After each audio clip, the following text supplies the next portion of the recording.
नमस्कार, जय श्री राम, राधे राधे। मैं नीतीश कुमार। हम अपने YouTube channel the Suman classes पर आज हैं और एक विशेष प्रोग्राम के तहत विशेष प्रोग्राम यह है कि अब इस चैनल के माध्यम से जो भी BPSC मेंस में प्रश्न आए हुए हैं GS में, उन प्रश्नों का हम एनालाइज करेंगे, उसको हम डिस्कस करेंगे, उस पर हम लोग चर्चा करेंगे। तो पिछले इस बार जो अभी मेंस की परीक्षा हुई हैं, हाल ही में 69th BPSC मेंस का यानी 69वीं BPSC मेंस की जो परीक्षा हुई है, सिविल सेवा की परीक्षा हुई है, उस विषय में जो मेंस का पेपर है, GS पेपर फर्स्ट और GS पेपर सेकंड को हम लोग चर्चा करेंगे। उसमें बारी बारी पहला पेपर में GS फर्स्ट में 3 खंड होते हैं और GS सेकंड में भी 3 खंड होते हैं। पहले खंड में आपको 3 विषय, पहले पेपर में आपको 3 विषय यानी कि 3 खंड, खंड 1, खंड 2 और खंड 3, और दूसरे खंड में भी, दूसरे पेपर में भी आपका 3 खंड, खंड 1, 2 और 3 की परीक्षा ली जाती है। 300 अंकों का दोनों पेपर परीक्षा होता है, जिसमें आपका पहला खंड जो है पहला पेपर का, वो इतिहास और बिहार के संदर्भ में जोड़ करके अधिक पूछा जाता है, जिसमें आपको हम चर्चा करें कि पहला जो प्रश्न है इस बार का, वो शॉर्ट नोट्स दिया है, 5 प्रश्न उसमें हैं, और दूसरा प्रश्न में 2 प्रश्न है जो अथवा करके लिखा रहता है, दोनों में से एक का उत्तर देना है। तीसरा में भी वही अथवा करके 2 में से एक का उत्तर देना है। लेकिन हम सारे प्रश्नों को हम देखेंगे। तो आज का जो पहला प्रश्न हम शुरू कर रहे हैं, इसी प्रकार से पेपर उनके फर्स्ट का खंड 2 और खंड 3 भी देखेंगे, लेकिन 3 को हम नहीं देखेंगे खंड में, क्योंकि वो स्टैटिक्स यानी कि सांख्यिकी का प्रश्न है और वो हमको खुदे नहीं बढ़िया से आता है, तो वो चीज़ें हम नहीं देखेंगे। बाकी सारे प्रश्नों को हम देखेंगे। तो आज जो शुरू कर रहे हैं वह है संथाल विद्रोह। शॉर्ट नोट से लेके हम इसके विषय में जानेंगे कि संथाल विद्रोह क्या है, जनजातीय विद्रोह क्या है। तो आज है हम शुरू कर रहे हैं कि जनजातीय आंदोलन और उसका विद्रोह में हम संथाल विद्रोह को देखेंगे। लेकिन हम ओवरऑल जान ले कि जनजाति देश में, जनजाति जो अभी रहते हैं वो कुल आबादी का 8.6% अधिवासित हैं। जनजातियों के लिए वर्तमान में संविधान के अनुसार विशेष सुविधाएं भी दी जाती है और 700 प्रकार की जनजातियां देश में भी पाई जाती हैं। अब है कि जनजातीय विद्रोह हुआ है देश में, और यह विद्रोह कब और किस रूप में हुआ, कारण क्या रहा, इन सारे चीज़ों को हम लोग देखेंगे।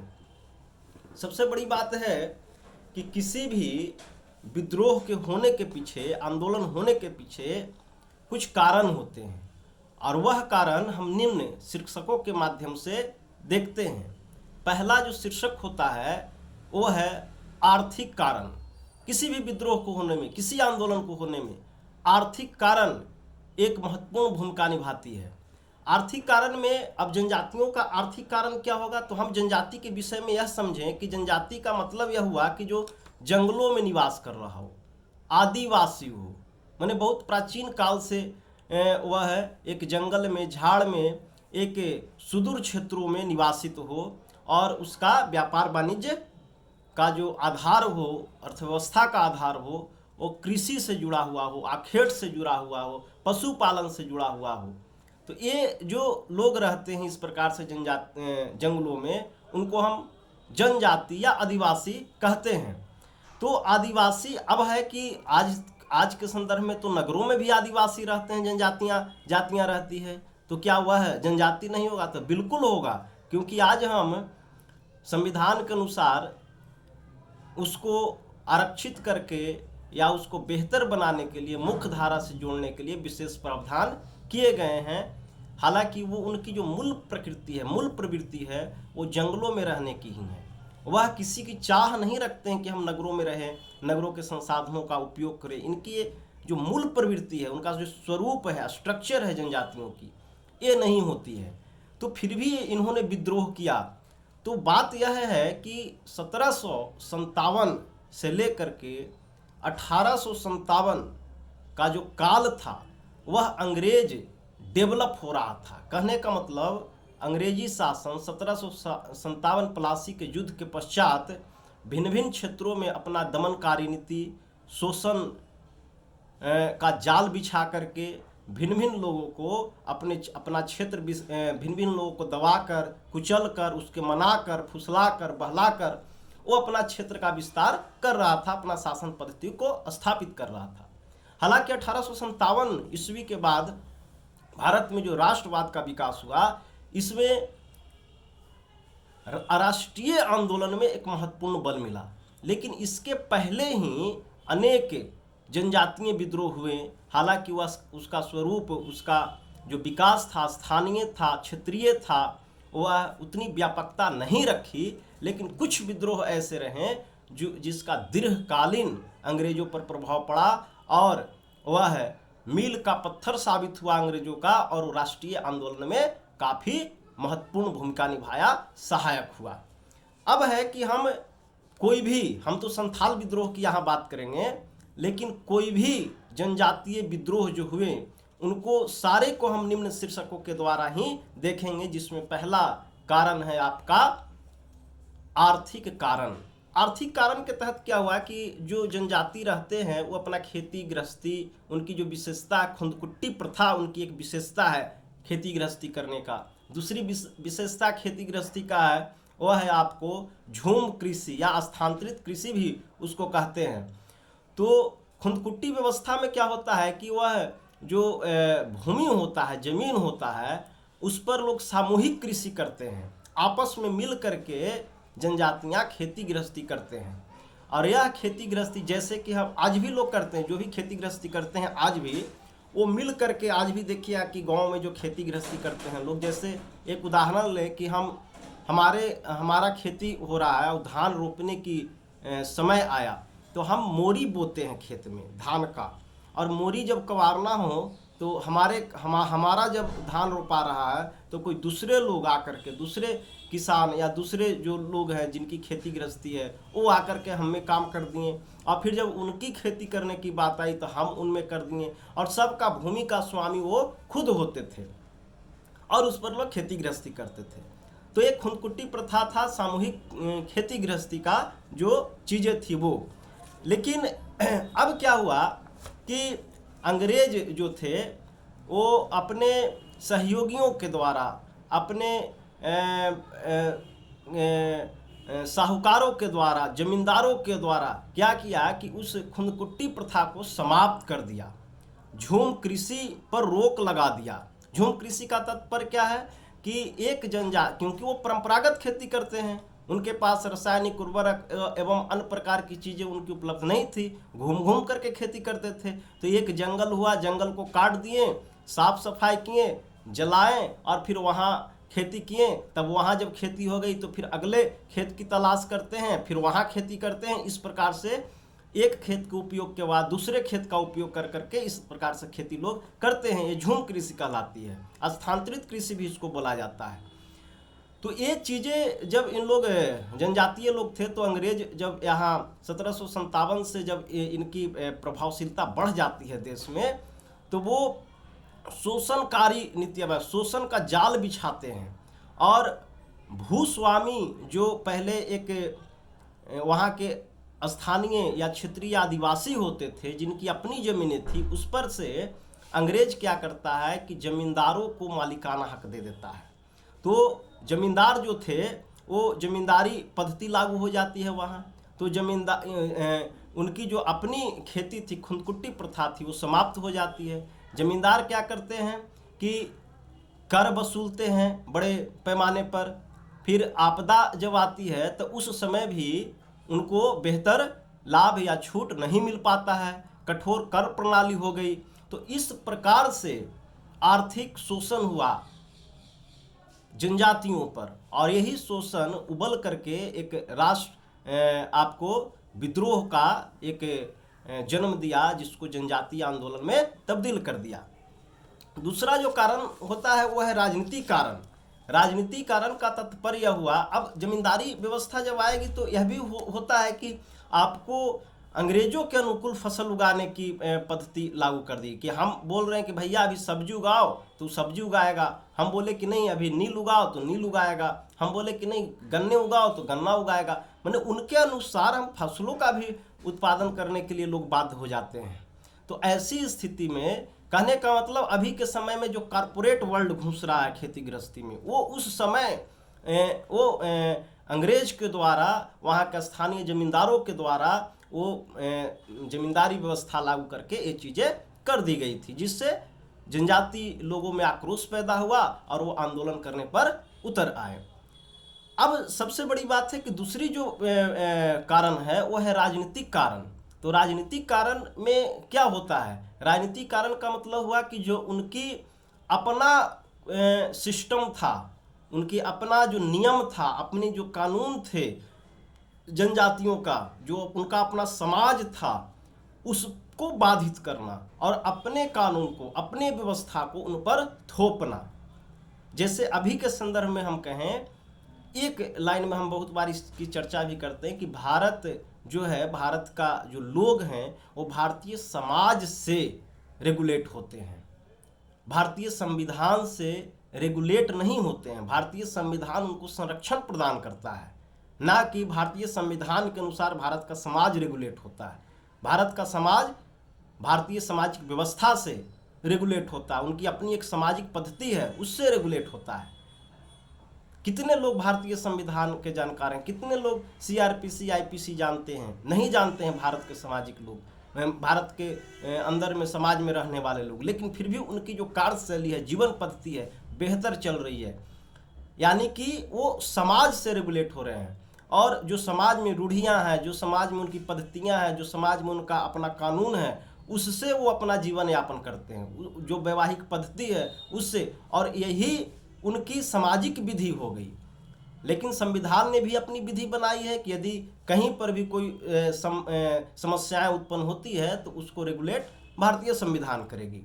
लेकिन उस समय क्या हुआ कि जनजातीय क्षेत्रों में जनजातियों को अपनी विधि जो अंग्रेजों की थी उसको थोपने की प्रवृत्ति डेवलप हो गई, जिससे क्या हुआ कि उनका परंपरागत जो विधियां था, परंपरागत कुल जो था, परंपरागत खानदान जो था, और उनकी जो अपनी व्यवस्था थी वह बाधित हो गई, जिसके कारण भी जनजातीय आंदोलन शुरू हुआ। इसके बाद जो है सांस्कृतिक कारण। सांस्कृतिक कारण में क्या होता है कि जो उनका अपना रहन सहन, कल्चर, देवी देवताओं की मानने की पद्धति जो थी, उस पर भी हस्तक्षेप किया गया अंग्रेजों के द्वारा, खास करके पादरियों के द्वारा। पादरी कहने का मतलब हुआ कि जो ईसाई धर्म में जो उनके धर्म गुरु होते हैं उनको पादरी कहा जाता है, और वो क्या किए कि जबरन जनजातियों को ईसाइयों में बदलने का काम किए। इसके कारण भी जनजातियों में एक आक्रोश उत्पन्न हुआ और वो आंदोलन करने पर विवश हो गए। अगला जो सबसे महत्वपूर्ण कारण है कि भ्रष्ट नौकरशाही और पुलिस प्रणाली और न्यायिक प्रणाली भी काफ़ी जटिल होना। कहने आज भी आप देखिए, कोई भी लड़ाई झगड़ा या कुछ विवाद उत्पन्न होता है अपने समाज में, यहाँ भारतीय समाज में, तो लोग कानून के चक्कर में लोग पड़ना नहीं चाहते हैं, क्योंकि इतनी जटिल प्रक्रिया है कोर्ट कचहरी का कि एक साधारण व्यक्ति, एक सामान्य व्यक्ति के बस की बात नहीं होती है। वो मर जाएगा घिस घिस करके। तब एक कहावत है ना कि एक वकील कहता है कि अरे हमारा शख्सियत आप क्या जानो, हम जब कब्रिस्तान से भी गुजरते हैं तो मुर्दे भी उठ करके बोल पड़ते हैं, वकील साहब आपका हमारा मुकदमा खत्म हुआ कि नहीं। कहने का तात्पर्य है कि मुकदमा में ही पूरा जीवन समाप्त हो जाता है, इतनी जटिल प्रक्रिया है न्याय की। तो इससे यह भी एक असंतोष का कारण रहा, और उनके हस्तक्षेप में जब आया ये चीज़ें, पुलिस प्रणाली वगैरह, शासन पद्धति इस ढंग का, तो जनजातियों ने विद्रोह करना आरंभ कर दिया। विद्रोह, जो पहला विद्रोह हुआ आपका जनजातियों का, वह विद्रोह जो था 18वीं सदी के अंत में चेरों ने किया, और उसके बाद आपको चेर के बाद आपको एक कोल है, फिर आपको हो है, ये सब विद्रोह जनजातीय विद्रोह हुआ। चेरो विद्रोह 18वीं शताब्दी के अंत में हुआ, और हो विद्रोह जो हुआ और कोल विद्रोह जो हुआ वो 1820 और 30 के दशक में हुआ। इसके पश्चात 1855-56 में संथाल विद्रोह हुआ, जिसकी हम अभी चर्चा करेंगे। और 1895 से 1900 ईस्वी तक जो हुआ वो मुंडा विद्रोह हुआ, और 1914 से 20 तक ताना भगत आंदोलन हुआ। इस प्रकार से जनजातीय जो थे वो विद्रोह किए। भारत में जनजाति 700 प्रकार के पाए जाते हैं, भिन्न भिन्न जनजातियां पाई जाती है। अलग अलग क्षेत्रों में क्षेत्रीय स्तर पर, स्थानीय स्तर पर जनजातियों ने भरपूर विद्रोह किया अंग्रेजों का, उसके शासन पद्धति का, उनकी व्यवस्थाओं का। अब है कि जो संथाल विद्रोह था, इसका क्षेत्र क्या था, तो संथाल विद्रोह का कारण क्या था, तो जो अन्य जनजातियों का जो कारण अभी हम बताएं वही संथालों का भी कारण था। और संथाल परगना में संथाल विद्रोह हुआ, हालांकि आसपास के क्षेत्र भी जो थे वो उससे प्रभावित रहा। और अन्य जो 1855-56 में जो संथाल विद्रोह हुआ, इसके पहले जो अन्य विद्रोह हुए, चेरो हुए, हो हुए, आपका कोल विद्रोह हुए, इससे काफी व्यापक प्रभाव संथाल विद्रोह का रहा। और यह एक क्षेत्र को छोड़कर के अन्य क्षेत्रों में भी इसका प्रभाव दिखा, यानी कि जहां थोड़ा बहुत भी संथाल रहते थे और सारे लोगों ने इसमें मिलकर के भाग लिया।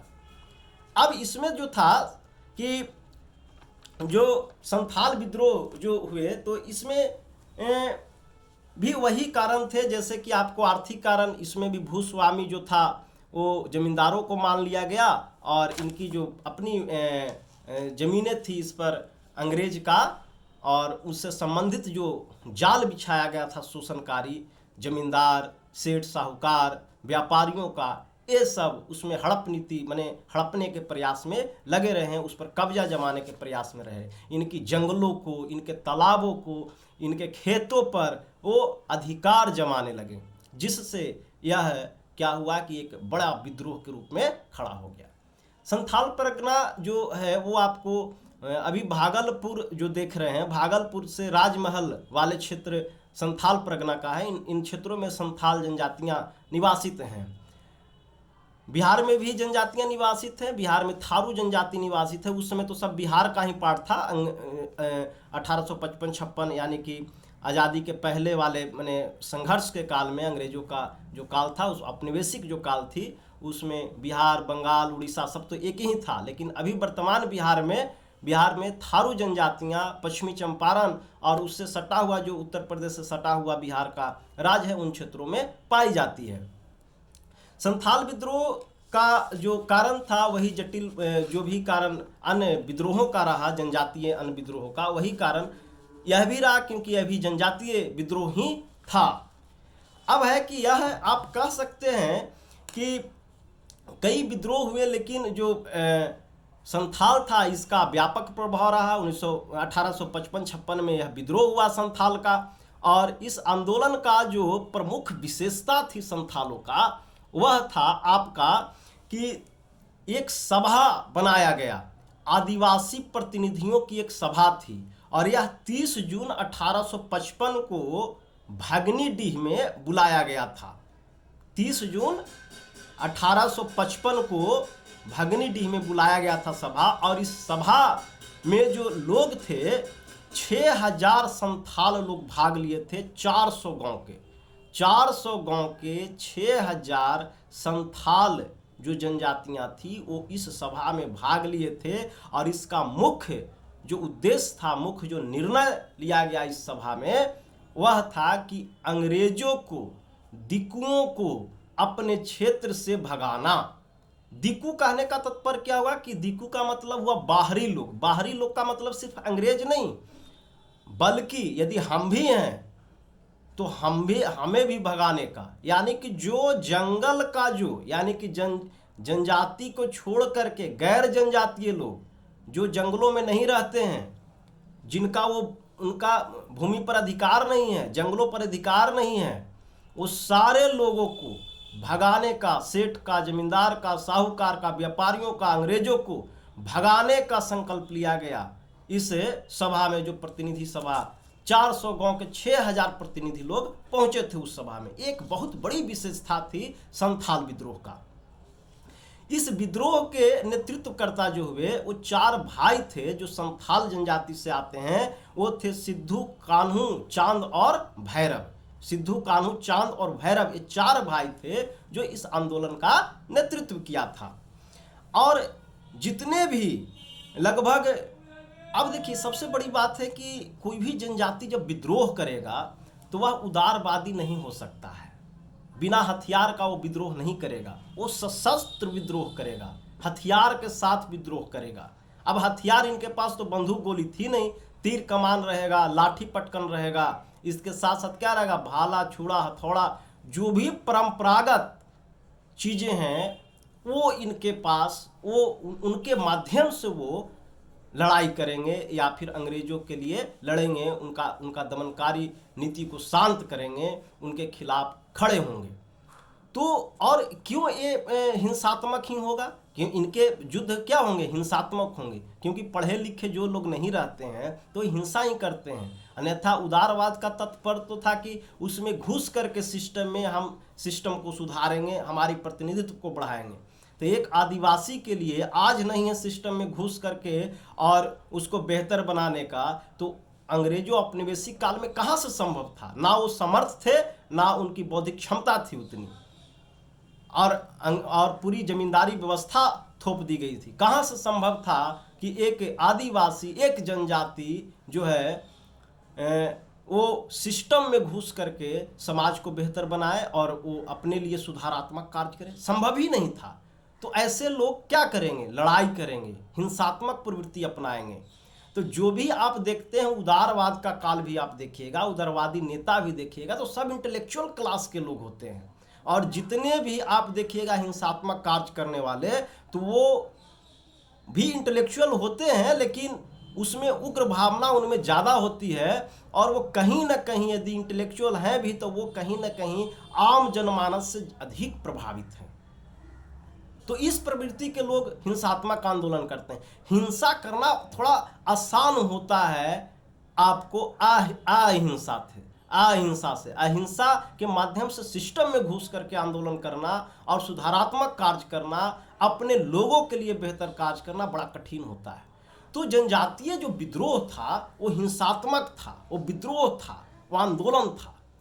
तो ये चीज़ें जो था ये आपको मुख्य केंद्र तो संथाल परगना ही बना था, लेकिन यह आपको बीरभूम, सिंहभूम, पाकुड़ा, मुंगेर और हजारीबाग, भागलपुर वाले क्षेत्रों में भी इसका प्रभाव व्यापक रूप से रहा था संथाल आंदोलन का। अब हम बोले कि एक आपको भागलपुर से राजमहल, तो इसको गैप भी बोला जाता है। तो गैप ज्योग्राफिकल टर्म है, राजमहल गैप बोला जाता है। तो इसको समझना है, थोड़ा सा यहाँ पर आ गया है टर्म, तो समझ लें कि भूगोल में 3 तरह का एक ही चीज़ होता है, लेकिन कॉमन डिफरेंस है, तीनों में अंतर है।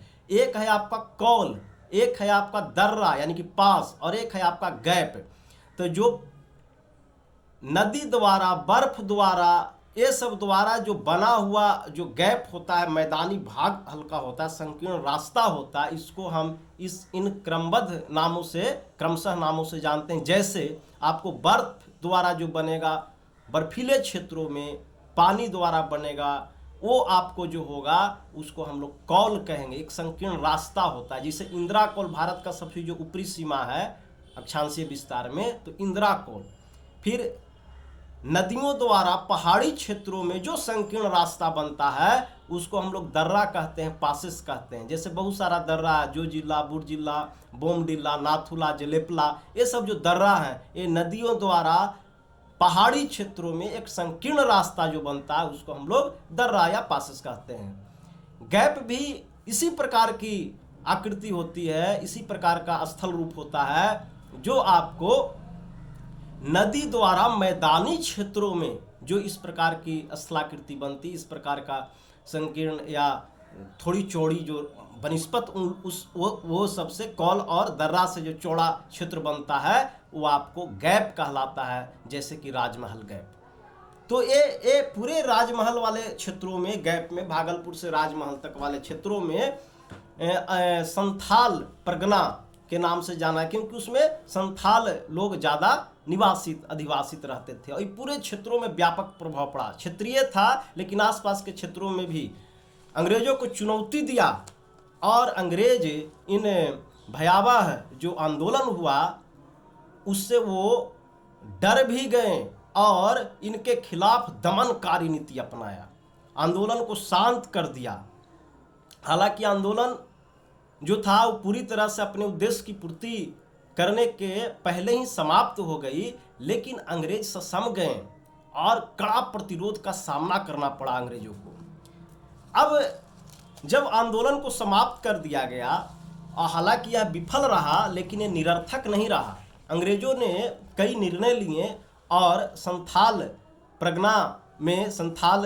परगना काश्तकारी अधिनियम पारित कर भूमि सुधार किया, भूमि सुधार से संबंधित नियम लाया, है ना। संथाल परगना को एक जिला बना दिया गया और बंगाल के जो जितने भी प्रचलित कानून थे उस समय बंगाल प्रेसिडेंसी का, वो उसको अलग कर दिया गया। गवर्नर जनरल जो होता था वो डायरेक्ट प्रत्यक्ष शासन में आपको संथालों को या संथाल परगना को देख रेख करता था, है ना।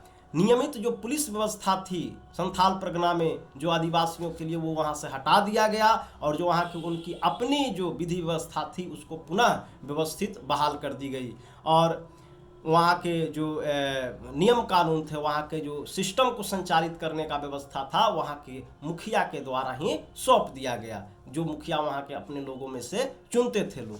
तो इस प्रकार से संथाल विद्रोह जो था वो 1855-56 में अंग्रेजों के विरुद्ध और अंग्रेजों द्वारा जो संचालित सेठ जमींदार साहूकारों के विरुद्ध एक व्यापक जन विद्रोह था संथालों का। और इसमें अंग्रेज जो थे वो इनके विद्रोहों से डर गए थे और सफल तो नहीं हुआ। जिस उद्देश्यों की पूर्ति के लिए राष्ट्रीय आंदोलन को आज़ादी पाने के लिए जो आंदोलन किए वह सफल तो पूरी तरह से नहीं कह सकते क्योंकि इनको दबा दिया गया आंदोलन को, लेकिन यह कई मायने में यह विद्रोह निरर्थक नहीं रहा, सार्थक रहा। राष्ट्रीय आंदोलन को बढ़ावा दिया, आगे चल करके एक प्रेरणा दिया और भारतीय जनमानस में एक आंदोलन की ललक और एक साहस प्रवृत्ति का होना जो है, आत्मविश्वास का होना और आत्मविश्वास में बल के रूप में यह आंदोलन कार्य किया। अब है कि यह इसका स्वरूप कैसा रहा, इस आंदोलन का स्वरूप क्या रहा। तो आंदोलन का स्वरूप जो था वह असंतोष जनित रहा। स्वरूप जैसे कहना मतलब पूरा आंदोलन जब हुआ तो इस आंदोलन का स्वरूप कैसा रहा, तो असंतोष जनित रहा। जितना हमको चाहिए था उतना तो हम नहीं मिल पाया, लेकिन फिर भी सार्थक रहा। और दूसरा स्वरूप जो था उसको हम लिख सकते हैं पुनर्स्थापनावादी, माने हम जो चाहते थे, हमारी जैसी व्यवस्थाएं थी पहले से चली आ रही थी, उसको पुनः बहाल करना। और यह वास्तव में हुआ। हमारा संथाल परगना से पुलिस प्रशासन को हटा लिया गया। तो ये चीज़ें हिंसात्मक स्वरूप रहा, लड़ाई झगड़ा उदारवादी नहीं रहे, हम हिंसा से लड़े हैं, तो इसका स्वरूप हिंसात्मक रहा। और यह पूरे भारत में लार्ज स्केल पर नहीं था, यह क्षेत्रीय था। जैसे संथाल परगना में ही संथाल लोगों ने किया, उससे सटा हुआ जो क्षेत्र था वहाँ लोग किया, तो यह क्षेत्रीय विद्रोह था। फिर सुधारवादी काम भी हुए, जैसे आपको काश्तकारी अधिनियम लागू कर दिया संथाल परगना का अपना, तो ये सुधारवादी कार्य हुए। तो इस तरह से आपको संथाल विद्रोह का या जनजातीय विद्रोह का स्वरूप था। अब है कि यह सफल क्यों नहीं हुआ, संथाल विद्रोह जो था सफल क्यों नहीं हुआ। काफ़ी बड़े मात्रा में संथालों ने विद्रोह किया, हिंसात्मक विद्रोह था, फिर भी सफल नहीं हुआ। तो सफल नहीं होने के पीछे बहुत बड़ी कारण थी।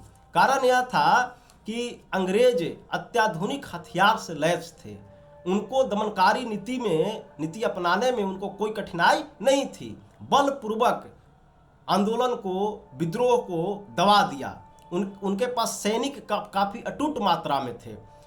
दूसरा था कि आर्थिक कारण, आदिवासियों के पास उतना धन नहीं था कि यह अधिक दिनों तक, लंबे समय तक आंदोलन को जारी रख सकें, क्योंकि कमा के खाना भी तो है बेचारे को। तो आंदोलन बिना अर्थव्यवस्था के, बिना रुपया पैसा के, बिना धन के कितने दिनों तक के चला पाते आंदोलन को। तो एक आर्थिक कारण भी था कि आपका जनजातियों के पास अर्थव्यवस्था का अभाव था। इसके विपरीत जो अंग्रेज थे और सेठ साहूकार थे, इनके पास धन काफ़ी अधिक था, तो इस आंदोलन को दबा दिया गया और ये आंदोलन को जनजाति धन के अभाव में अधिक दिनों तक संचालित नहीं कर पाए। तीसरा जो सबसे मुख्य फैक्टर था कि अलग अलग क्षेत्रों में अलग अलग जनजाति विद्रोह हुआ। जैसे संथाल परगना में संथाल विद्रोह हो गया। जब सारी जनजातियां मिलकर के एक बार विद्रोह होता तो उसकी बात ही कुछ अलग होती, लेकिन अलग अलग क्षेत्रों में अलग अलग विद्रोह हुआ। तो इस प्रकार से यह क्षेत्रीय रहा, तो इस कारण भी आंदोलन को दबाने में अंग्रेजों को अधिक कठिनाइयों का सामना करना नहीं पड़ा। फिर एक और कारण था जो सबसे महत्वपूर्ण कारण कह सकते हैं अंग्रेजों का, कि अंग्रेज डिवाइड एंड रूल का नीति अपनाता था, हमेशा चुगली करता था। जैसे भारत के लोग ही थे जमींदार, भारत के लोग ही थे सेठ, भारत के लोग ही थे साहूकार, लेकिन उसको जो भी बड़े लोग थे जो जिनसे अंग्रेजों को डर होता था, उसको अपने अंडर में मिला लेते थे और उसको कुछ लोभ दे करके, प्रलोभ दे करके आगे आंदोलन को जारी उनके माध्यम से ही उस पर शासन करते थे। तो ये चीज़ें डिवाइड एंड रूल का जो कॉन्सेप्ट था वो अंग्रेजों के पास वो विद्यमान था और इसी माध्यम से वो अपने शासन प्रणाली को संचालित करता था और शोषण करता था। तो हम इसको पूरी तरह से यह भी नहीं कह सकते हैं कि क्या यह आंदोलन असफल रहा।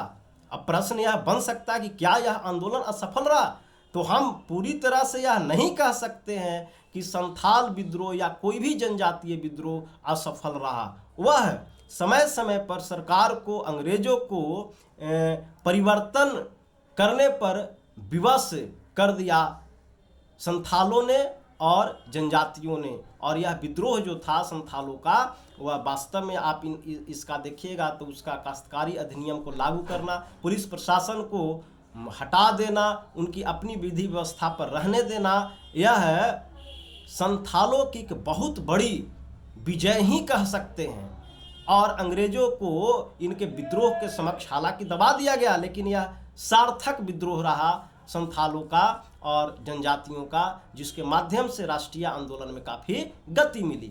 तो इस प्रकार से हम संथाल विद्रोह एवं जनजातीय विद्रोह को देखेंगे। मान लिया कि इस बार संथाल पूछ दिया, अगले बार मुंडा पूछ दे, अगले बार कोल पूछ दे, हो पूछ दे, थारू पूछ दे, या कुछ भी जनजाति के विषय में पूछ दे, या पूरा ओवरऑल जनजातीय विद्रोह पूछ दे। इस बार 8 नंबर का पूछा, अगला बार 38 नंबर का पूछ दे। तो इस प्रकार से जनजाति और उसके आंदोलन, उसके विद्रोह को हमको ध्यान में रखना है। तो इसको हम यदि हम फ्रेमिंग करेंगे तो हम किस प्रकार से करेंगे, तो हम संथाल विद्रोह मान लिया लिख दिए और उसका कारण लिखेंगे। कारण में कौन कौन सा होता है, तो आर्थिक पहले तो भूमिका कुछ लिख देंगे जनजातियों के विषय में 2-4-5 लाइन में। इसके बाद हम कारण लिखेंगे तो आर्थिक, राजनैतिक, सामाजिक और सांस्कृतिक, है ना। फिर भ्रष्ट नौकरशाही जो भी कारण था उसको लिख देंगे। इसके बाद कैसा स्वरूप रहा आंदोलन का वो लिखेंगे। फिर यह इसका विकास कहाँ हुआ, माने इसका विस्तार क्षेत्र क्या था। संथाल का है तो संथाल का लिखेंगे, अलग जनजाति रहेगा तो अलग जनजाति का विस्तार क्षेत्र लिखेंगे। इसके बाद सरकार दमन करने में सफल रहा या असफल रहा, सफल रहा तो क्यों रहा वो लिखेंगे। और यदि विद्रोही सफल हो गए तो क्यों हो गए सफल, और यदि असफल हुए तो संथाल या जो भी जनजाति के विषय में लिख रहे हैं तो वो क्यों असफल हो गए, इस प्रकार से हम लिखेंगे। इसके बाद अभी वर्तमान समय में देश की आज़ादी के पश्चात जनजातियों की क्या स्थिति है, थोड़ा निष्कर्ष में वो चीज़ें हम लिख देंगे। तो और या राष्ट्रीय आंदोलन में क्या उनका प्रभाव पड़ा जनजातियों का, वो लिखेंगे। तो इस प्रकार से समग्र रूप से हम संथाल एवं अन्य जनजातीय विद्रोह को हम समझेंगे, लिखेंगे, पढ़ेंगे। ठीक है। तो अगला जो हम चर्चा करेंगे आगे जो शीर्षक में हम इसी में तो हम लोग करेंगे आपको चंपारण नील आंदोलन का मूल्यांकन कीजिए तथा भारतीय स्वतंत्रता संग्राम पर इसके प्रभाव का वर्णन कीजिए। तो ये हम कल चर्चा करेंगे, यानी कि इसमें हम पढ़ें कि नील, सबसे पहला जो मुख्य टॉपिक, मुख्य जो पॉइंट हुआ क्या हुआ, नील। तो हम लोग समझें कि नील की खेती क्या होता है, नील की खेती भारत में कहाँ कहाँ वर्तमान में की जाती है, पहले कहाँ किया जाता था, नील की खेती की आवश्यक दशा क्या है, नील की खेती से क्या लाभ क्या हानि है, और अंग्रेज के समय में नील की खेती करने पर बल क्यों दिया जाता था, उससे भारतीय किसान नील की खेती क्यों नहीं करना चाहते थे, और यदि इसका विद्रोह हुआ, इस पर कानून बने तो वो क्या क्या बने, इन सारे विषयों को हम कल देखेंगे। धन्यवाद, नमस्कार।